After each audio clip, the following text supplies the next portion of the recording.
Okay, so right now you are about to join me on my 1383 is the mileage. You are about to join me on my trip to the dentist. It is now 10:46 a.m. My appointment is at 11, and I am going all the way to the north end of town.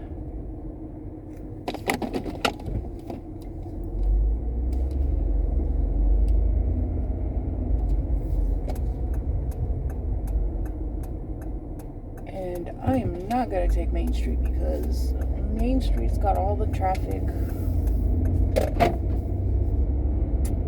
So I'm going to take Garden or Atkinson. I think Atkinson has less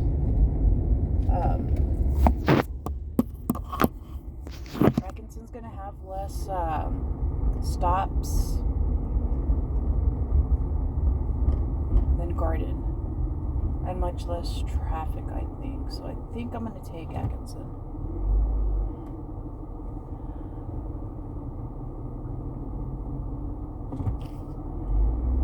I'm getting better about driving by myself, but it's still nerve-wracking.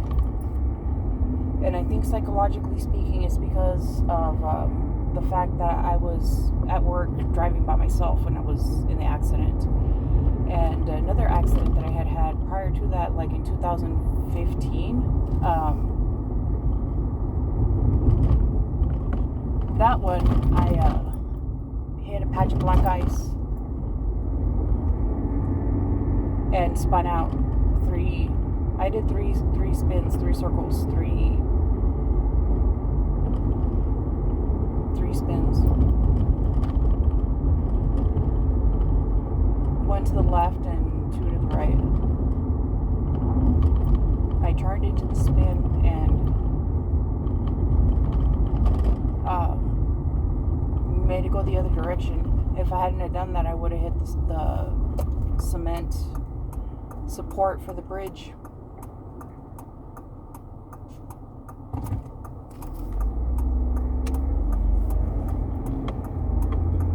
I was scared following that accident, but I got okay, so the story behind that is that I was I think it was around Thanksgiving, because my kids were with their dad and my parents, with their grandparents and their dad. No relation. They came back to this state for Thanksgiving break, and I was on my way back I wasn't on my way back. I was on my way to go pick them up from my mother at our rendezvous point that we had agreed upon, and I was on my way there when I hit the patch of black ice. Ooh, that truck has rose gold rims and a bumper. I've never seen a rose gold. I like that more than chrome, actually. I don't like gold, but I like rose gold. Anyways, so I was, what was the name of that next town? Colorado Springs? Pueblo. It was right after Pueblo. I was on mile marker 83, and I had just passed it, and there was a bridge, and there was accidents on either side. There was a car flipped over, or a van or something white flipped over to my right, and then there was something flipped over to my left, and there was emergency vehicles right there. And so I was already going slow. I was going like between 30 and 45 miles an hour. I had already slowed down considerably. So that, I think, saved me. Because if I would have hit that patch of black ice at highway speeds, nope, that would have been the end of me, I think. I mean, you can only speculate after the fact, but, you know.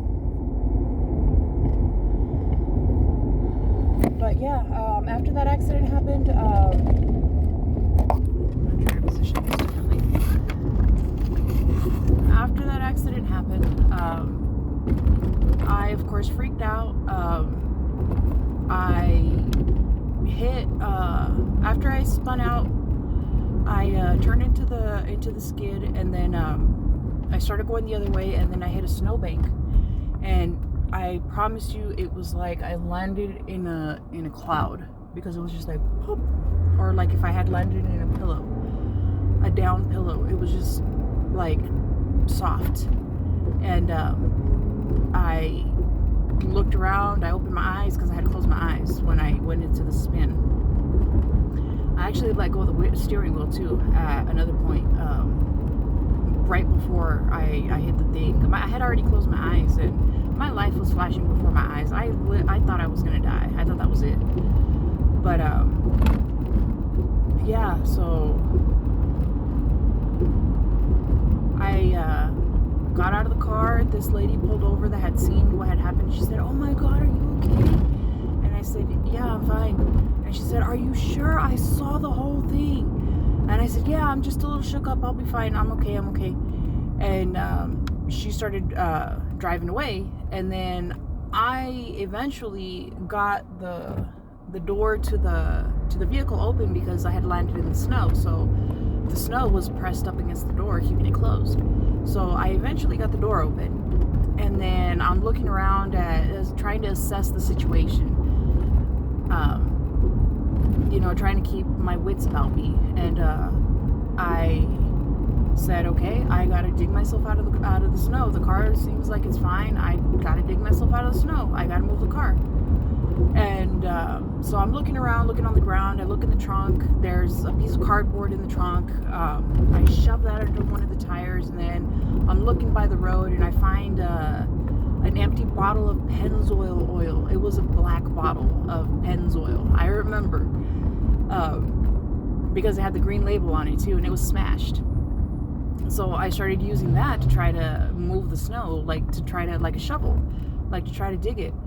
And I put the cardboard under one of the tires, and I'm like trying to rock the car back and forth and stuff. And so as I'm trying to rock the car back and forth, these two guys were coming back they were trying to do some ice fishing, and there was too many accidents, or it was too cold, or it was still too frozen, or the road conditions were too dangerous, and they decided to change their minds and decided to head back home. So they were on the northbound side, and they happened to see, I guess, me trying to dig myself out, and then they went to the trouble of like stopping and trying to pull me out of the snow with their truck. They told me, you shouldn't be right here. If another car hits that same patch of black ice that you hit, because I had already explained to them by that point what had happened and what I was trying to do. They said, if somebody else comes in and hits that same patch of black ice, and they could hit you. You don't realize the amount of danger that you're in right now by trying to dig yourself out. And I stopped, and I was like looking around, and I'm like, oh shit, you're right. And then so I went to the I guess, like, in Houston we used to call them feeder roads, but I don't know what you would call them in everywhere else. It's a little road that you use to get on or off of the highway, of the freeway or whatever.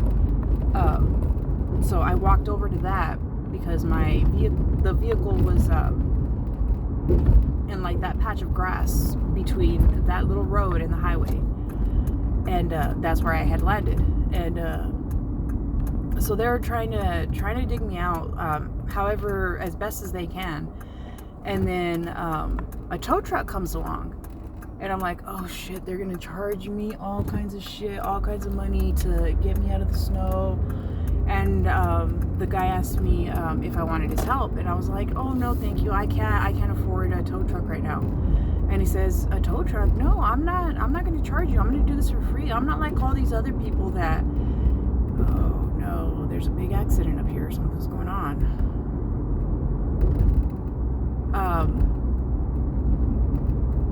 Shit.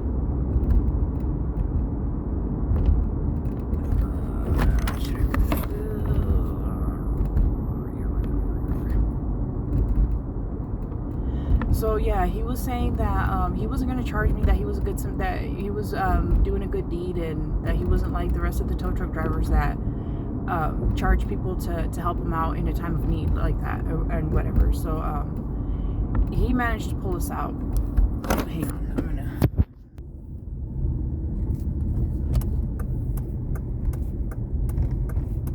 I don't know what's going on right here. Tow trucks, speaking of.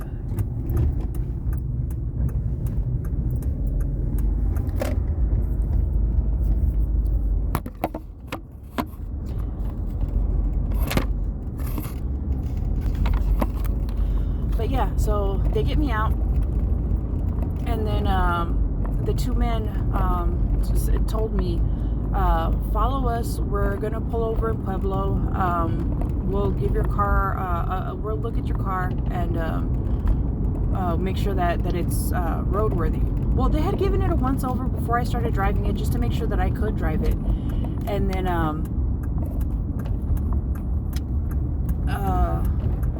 I said, okay. So then they started driving. I started driving behind them.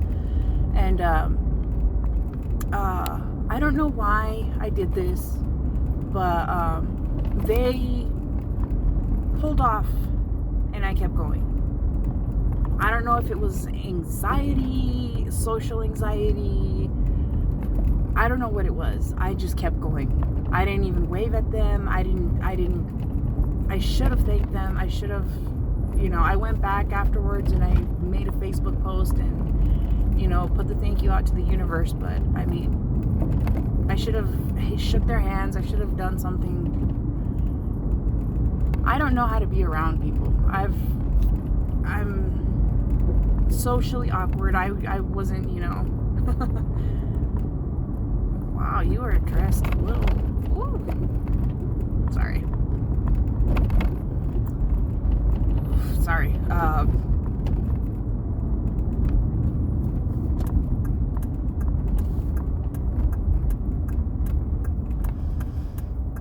There was a lady walking and I almost saw her cookie because her split in the back of her dress was so far up, man. She did like a wide step and I saw the inside of her thigh. Whew. So yeah, I did had the accident and then I went home. I had been texting somebody throughout that time.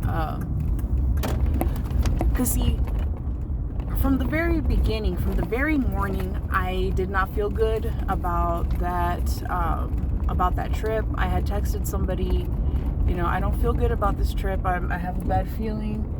And they said, well, come home or turn around and come back. And I was like, no, I'm just going to keep going. And then, so I kept going and,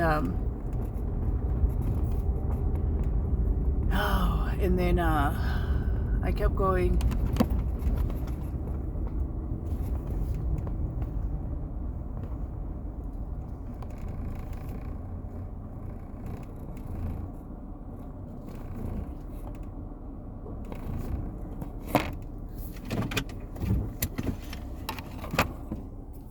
All right, I kept going, and then whenever I got back to the house, I went and drove again. So that accident didn't have like a whole lot of trauma. Didn't give me a whole lot of trauma because I drove the same day, long distance again, to go pick them up for my parents. So I'm here at my appointment now. So I'm gonna cut the video off here. Oh my god, I got so much makeup. I'm going to cut the video off here and continue on later. Like and subscribe. Thank you. Have a good day. Bye.